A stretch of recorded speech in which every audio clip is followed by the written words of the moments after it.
Assalamualaikum warahmatullahi wabarakatuh. Bismillahirrahmanirrahim. Alhamdulillah. Wassalatu wassalamu ala nabiyyina Muhammadin wa alihi wa sahbihi ajmain. Amma ba'd. Para pemirsa dimanapun Anda berada, di antara hal-hal yang menjadi perdebatan di kalangan masyarakat kita yaitu memukul terbang di acara-acara pernikahan ataupun acara-acara lainnya. Sesuatu yang menjadi tradisi masyarakat kita,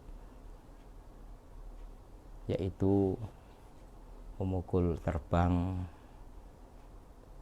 dan itu adalah bentuk ekspresi kebahagiaan bagi di antara kita, khususnya di bulan Maulid Nabi Muhammad SAW. Yang menjadi pertanyaan kita adalah, apakah memukul terbang ini ada di zaman Nabi Muhammad, di zaman para sahabat Nabi dan seterusnya, atau memang dibuat-buat oleh masyarakat umum atau ulama yang membuat, bukan Nabi Muhammad SAW. Oleh karena itu, mari kita melihat sejenak ya, atau mengkaji sejenak dari hadis-hadis Nabi Muhammad SAW yang berkaitan dengan memukul terbang ini. Pertama, saya akan sebutkan satu hadis ya, yang diriwayatkan oleh Al-Imam At-Tirmidzi ya. Qala Rasulullah SAW, a'linun nikaha waj'aluhu fil masajid wadribu alaihi biduf. Kata Nabi Muhammad, umumkan pernikahan ya, hadan nikah waj'aluhu fi masjid, umumkan pernikahan dan jadikan pernikahan itu di masjid. Wadribu alaihi biduf, kemudian pukul dengan terbang. Artinya ini ada perintah yang sifatnya sunnah atau mubah dari Nabi Muhammad SAW agar memeriahkan acara pernikahan itu dengan memukul terbang. Kemudian akad pernikahan tersebut dilakukan di masjid. Nah, ini sesuatu yang sudah berlaku di zaman Rasulullah, zaman para sahabat Nabi Muhammad SAW. Tidak mungkin di saat Rasulullah mengatakan seperti ini lalu para sahabat tidak mendengar. Tidak, pasti mendengar, karena sampai kepada kita dengan riwayat-riwayat yang sangatnya sambung kepada baginda Nabi Muhammad SAW. Kemudian hadis yang kedua ya, diriwayatkan oleh Siti Aisyah, anna Abu Bakr radhiyallahu anhu dakhala 'alaiha. Satu ketika Sayyidina Abu Bakar, ayah daripada Aisyah ini, masuk ke rumah Aisyah. Nah, di samping rumah Aisyah ini ada jariyatan, dua budak kecil perempuan.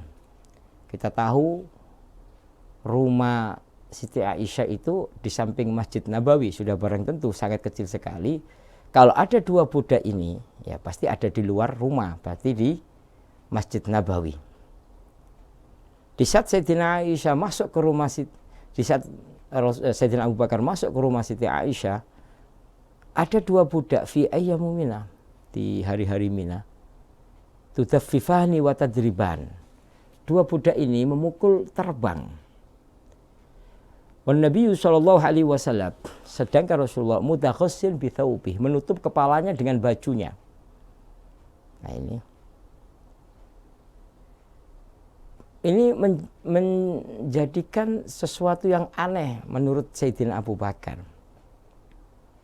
Kok berani-beraninya ada dua perempuan kecil memukul terbang di rumah Rasulullah di Masjid Nabawi, dan Rasulullah ada saat itu. Maka spontanitas ya, Sayyidina Abu Bakar membentaknya, fantaharahuma, Abu Bakr membentak, berhenti kamu, kok berani-beraninya kamu memukul terbang di rumah Rasulullah di Masjid Nabawi di depan Nabi Muhammad SAW. Melihat kejadian itu yang asalnya Rasulullah menutup wajahnya dengan bajunya, fakasyafan Nabiyyu sallallahu alaihi wasallam an wajihi, lalu Rasulullah membuka wajahnya, maka dilepaslah bajunya yang menutupi wajahnya ini, Faqala da'huma Abu Bakar, biarkan mereka berdua. Biarkan dua budak ini tughanniyani, menyanyikan nasyid sambil memukul terbang. Fa innaha ayyamu 'id, sungguh sekarang adalah hari Id.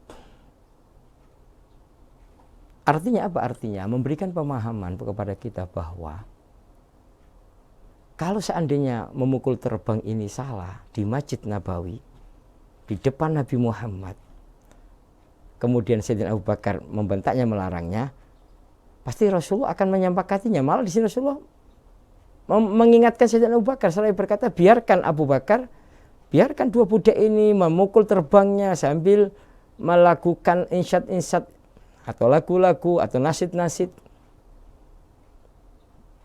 Apalagi dilakukan di depan Nabi Muhammad dan di Masjid Nabawi Rasulullah SAW. Ini hadis diriwayatkan akhrajahu Muslim, Imam Muslim. Nah ini. Yang ketiga, ya, diriwayatkan oleh Abu Dawud ya. Nah, diriwayatkan oleh Abu Dawud. Ya. Annamra'atan ja'athu, ada seorang perempuan datang kepada Rasulullah SAW. Faqalat inni nadhartu ya Rasulullah, sungguh aku bernazar, ya, in roja'ta min safarika saliman, kalau engkau kembali dari perjalananmu dalam keadaan sehat walafiat dan selamat, an adriba ala ra'sika bituf, sungguh akan aku kepukul di kepalamu terbang. Ayo coba. Ini kalau orang zaman sekarang akan bicara nggak punya adab ini. Kok bisa memukul terbang di kepala Rasulullah SAW. Tapi ini bernazar. Kalau Rasulullah selamat sampai ke rumah dalam keadaan sehat walafiat, maka akan aku pukul terbang di kepala Nabi Muhammad SAW. Apa jawaban Rasulullah SAW? Aufi binadrik, penuhi nazar kamu. Artinya memukul terbang boleh. Pertanyaannya, lebih mulia mana masjid daripada kepala Nabi Muhammad SAW? Sungguh jasa Rasulullah lebih mulia daripada masjid. Karena makhluk yang paling mulia, makhluk yang paling dicintai oleh Allah. Laulaka, tampakmu ya Rasulullah, Allah tidak akan menciptakan langit dan bumi. Jadi makhluk yang paling mulia di muka bumi ini, yang sebaik-baik ciptaan Allah adalah baginda Nabi Muhammad SAW. Artinya di saat kalau ini sesuatu yang larang, yang dilarang, melanggar syariat, pasti Rasulullah mengatakan jangan kau pukul. Malah Rasulullah mengatakan pukul, penuhi nazar kamu. Sehingga perempuan ini memukul terbang di kepala Nabi Muhammad SAW. Dari tiga hadis ini memberikan pemahaman kepada kita bahwa memukul terbang baik di masjid, di musola, atau di acara-acara ya, yang penuh dengan kebahagiaan, khususnya di acara pernikahan ataupun acara-acara yang sifatnya bahagia, sesuatu yang diperbolehkan di dalam syariat Nabi Muhammad SAW. Tapi bukan satu keharusan ya, yang memukul terbang silakan, yang tidak memukul silakan. Akan tapi bagi yang tidak memukul, hargai orang yang memukul terbang. Kenapa? Karena ada dasar hukumnya. Nah ini, bagi yang tidak melakukannya, ya harus kita hargai. Itu adalah kebebasan, satu kebebasan di dalam melakukan syariat Nabi Muhammad SAW, karena sifatnya bukan wajib, sifatnya sunnah, boleh dilakukan, boleh ditinggalkan, apalagi mubah. Nah ini kan, oleh karena itu kita tidak boleh memperdebatkan urusan ini lagi, tidak boleh kita jadikan sebagai percecokan atau permusuhan di antara kita, sebab-sebab hal-hal yang sepele ini. Sungguh ini boleh di dalam syariat Rasulullah SAW. Kemudian bagaimana pandangan fikih? Ya, dalam mazhab Syafi'i ya. Kita ini kan orang Indonesia, mayoritasnya mengikuti mazhab Syafi'i. Maka menurut Ibnu Hajar Al-Haytami di dalam kitab Kafir Ro'a, beliau mengatakan al-mu'tamadu min madhabina annahu halalun bila karohatin fi ursin wa khitanin wa tarkuhu afdol. Nah, wa hakadha hukmuhu fi ghairihi ma fayakun mubahan aidan al-asah fil minhaj bila qadahratin wa dhahiru nadbihi li kulli sururin wa matlub. Kalau kata Ibnu Hajar Al-Haytami di dalam kitab Rafat, yang muktamad di dalam mazhab kita hukumnya halal, tidak makruh. Memang lebih utama ditinggalkan. Wa hadha hukmuhu fi ghairihi ma. Nah, kalau selain itu urus khitan boleh-boleh saja, tidak dimakruhkan, bahkan disunnahkan kata Ibnu Hajar di setiap sesuatu yang sifatnya senang, acara-acara bahagia. Dan kelahiran Rasulullah adalah sesuatu yang bahagia. Allah memberikan nikmat yang agung yang besar, yaitu lahirnya Nabi Muhammad SAW. Ini pandangan fikih Syafi'i, dan saya cukupkan dengan satu madhab ini yang jelas punya landasan hadisnya. Tadi yang pertama diriwayatkan oleh Imam Turmudi, diriwayatkan oleh Imam